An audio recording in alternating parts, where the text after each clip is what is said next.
You are watching Shan TV, News and Entertainment Channel.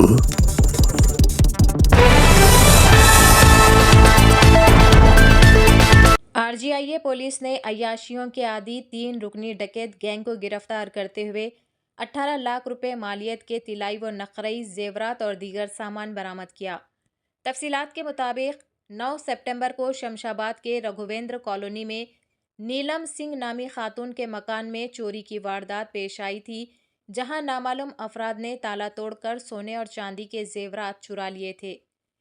शिकायत की बुनियाद पर आरजीआई एयरपोर्ट पुलिस ने मुकदमा दर्ज करके तहकीकात शुरू की।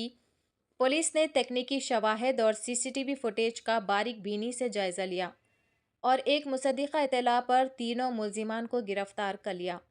तफ्तीश के दौरान मुल्जिमान ने न सिर्फ इस वारदात बल्कि मजीद कई चोरियों का भी एतराफ़ कर लिया।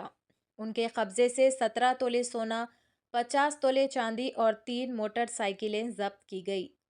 पुलिस तहकीकात में ये बात भी सामने आई कि ये गैंग माजी में मजीद 4 चोरियां कर चुका है। ఈ నెల 9వ తారీఖు నాడు రాఘవేంద్ర కాలనీ నుంచి నీలం సింగ్ అనే అతను కంప్లైంట్ చేశాడు. వాళ్ళు అలా ఊరికి వెళ్ళి వచ్చినప్పటికీ వాళ్ళ ఇల్లు హౌస్ బ్రేక్ అయ్యి 17 తులాల గోల్డ్, 50 తులాల సిల్వర్ దొంగతనం ఉందని కంప్లైంట్ చేస్తే దాని మీద మేము ఎఫ్ఐఆర్ చేసాము.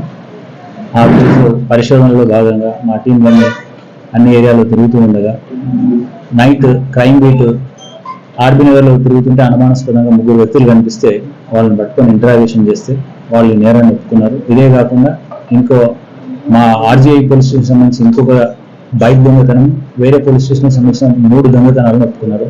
మొత్తం 5 నేరాలు చేసినట్టుగా వాళ్ళు ఒప్పుకున్నారు.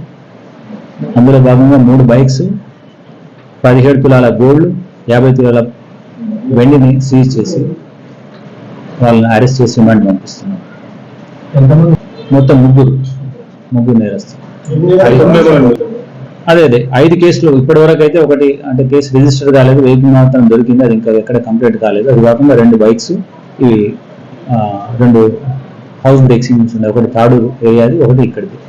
మొత్తం 5 నేరాల్లో వాళ్ళని అరెస్ట్ చేసి మేము రిమాండ్ చేస్తున్నాం. ప్రస్తుతం కేపీహెచ్బి కాలనీలో ప్రైవేట్ జాబ్స్ చేస్తూ ఉంటున్నారు ఆ ఏరియాలో. But native of Nagar Kurnool అని చెప్తున్నారు ఆ జిల్లా మెగా అక్కడ ఏరియా వాళ్ళు అనమాట. ఇక్కడికి వచ్చి పని చేస్తూ ప్రైవేట్ పని చేస్తూ ఈ దొంగతనాలు చేస్తున్నారు.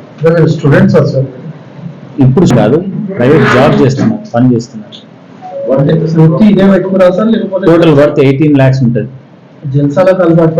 జల్సాలు చేయడానికి ఏవైనా స్టూడెంట్స్ కదా వాళ్ళు చేస్తున్నారు, వాళ్ళకి కొన్ని జల్సాలు చేయాలనే ఉద్దేశంతో ఆ ప్రైవేట్ జాబ్ చేస్తున్న దాంట్లో ఇన్కమ్ సరిపోక ఇవి అడిషనల్ పని చేస్తున్నారు. గతంలో ఎస్.